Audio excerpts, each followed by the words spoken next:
nila papayagan si Sara Duterte na maging presidente. Na kinatatakutan siya, hindi ng mga Pilipino, Amerikano ang natatakot sa kanya. The moment na siya ay mapaupo, tigpas sila. Tigpas talaga sila. At hindi lamang sila ang tigpas.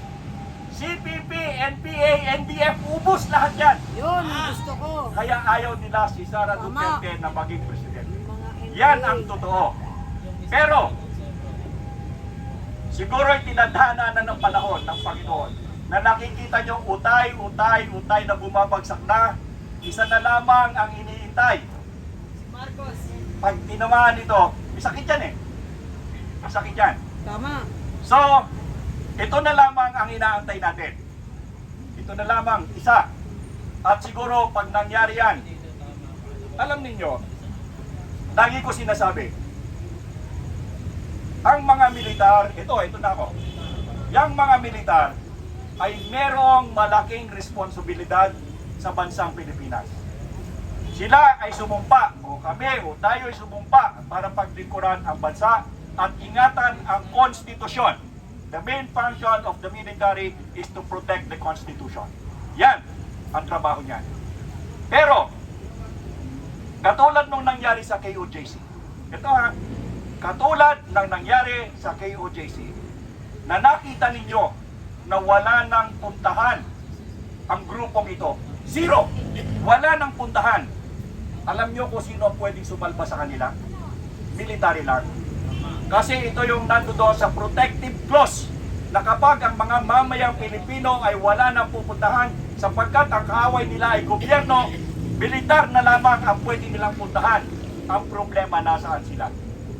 Hanggang sa ngayon, hanggang oras na ito, ang kalaban natin ay gobyerno. Executive, legislative, and judiciary, magkakakuplot ng lahat, magkasama na, nag-isa na, wala na yung kanilang check and balance.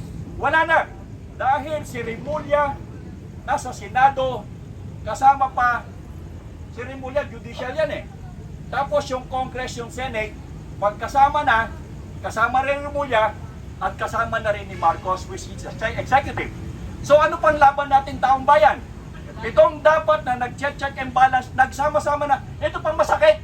Isinama pa nila yung CPP, NPA. Tama. Correct.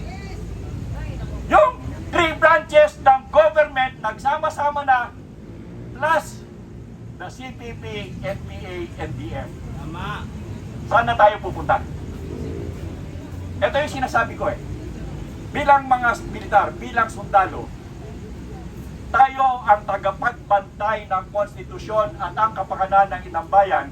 Pero kung wala nang mapuntahan ang inang bayan, pagkatapos kayo ay nakatingin lamang, ano nang mangyayari sa bansang ito? Wala. Wala. So, naintindihan ko rin yan eh. Bakit hindi sila kumikilos? Ito ha, bakit hindi sila kumikilos? Unang-una, yung SND, o yung mga taga-DOS dyan, makinig kayo. Merong maraming DOS dito eh. Taga-DOS, makinig kayo. Yung SND, hindi yan kikilos. Bakit? Eh, dual citizenship yan eh. Dalawang citizenship yan. Sabi niya, eh, wala na yung isa. Pero tatanda mo, nag-dual citizenship ka, wala kang karapatan na humawak ng posisyong yan. Yan, si Teodoro. Ikalawa, yung ating Chief of Staff na ating hinihiling na tingnan kung ano ang kalalagayan ng ating bansa. Wala ring kilos. Ang laging sinasabi ito ha, ang laging sinasabi ay chain of command. We have to follow the chain of command. But how about the command responsibility? Magkasama yan eh. Hindi mo po pwedeng paghiwalayin ang chain of command at command responsibility. Sa chain of command, ang pinakamataas ay ang Commander-in-Chief, which is the President. Now, ano ang command responsibility niya? Ginulo na niya ang buong Pilipinas.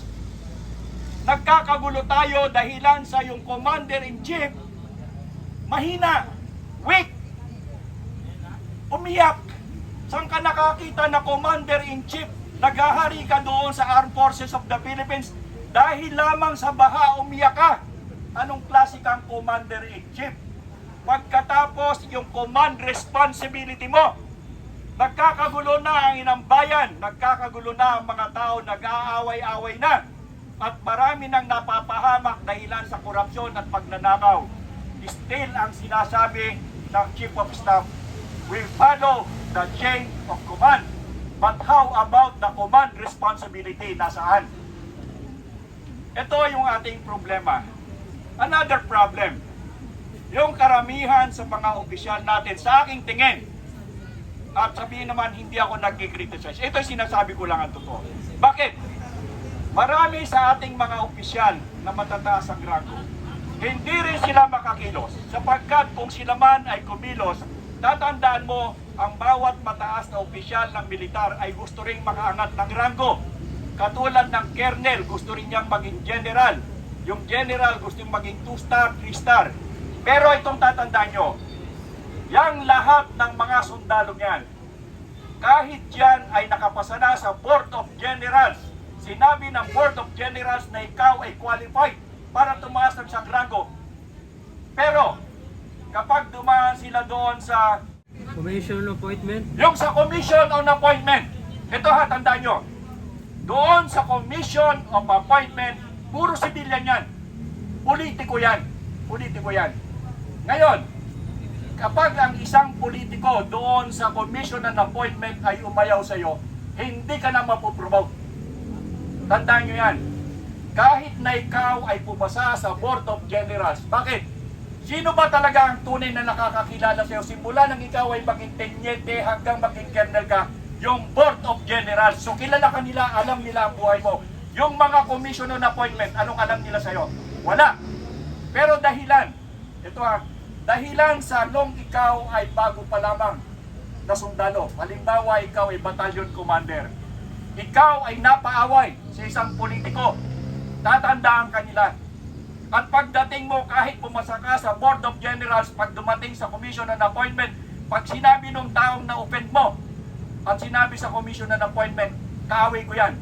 Palagay mo, kahit yung sundalong ito, pinakamahusay na, sabihin natin na qualified and capable of doing or getting the higher rank, pumasa na sa Board of Generals.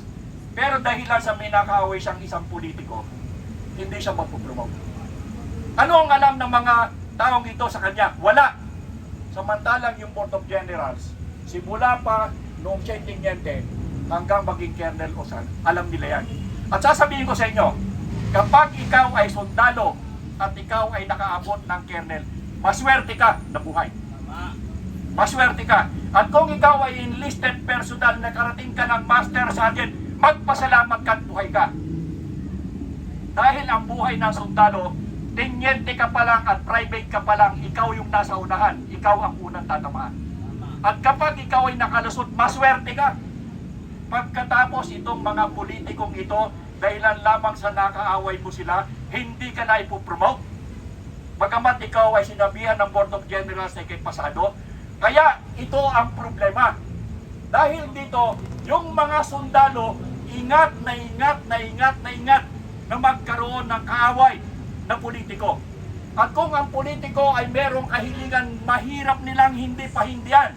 Dahilan sa kapag sila'y humindi at sila'y tinandaan, hindi sila magpo-promote sa Commission on Appointment. Nakita niyo yung problema?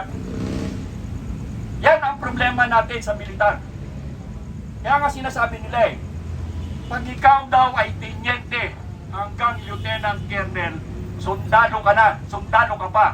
Pero pag nag-colonel ka na hanggang general, hindi ka na sundalo, politiko ka na. Because you are already playing with this politician. Now, resign na ako, kaya pwede na ako magsalita ng ganito. Sinasabi ko lang ito, dahil ito yung totoo, ito yung katotohanan. At ang nangyayari dito sa atin, kontrolado, maging ang mga militar, kontrolado. Nakakaawa tayo. Wala na tayong mapuntahan. Wala na tayong mapuntahan. Hindi ba niyo napansin tahimik na tahimik? Wala man lang kilos. At ito pa isa, yung EDCA na yan, yung mga Amerikano na yan, Ang dahilan kung bakit sila nandito sa EDCA ay sinasabing sila ay tutulong sa atin kapag merong kalamidad. Di ba? Yan ang kanilang tungkulin. Kasama yan sa kanilang tungkulin sa Pilipinas.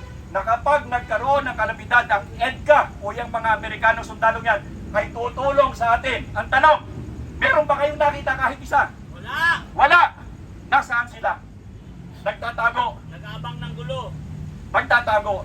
Nasaan na yung tutulong? Alam nyo dati before the EDCA, nung Pangulong si panahon ni Duterte, kasama namin yung mga yan.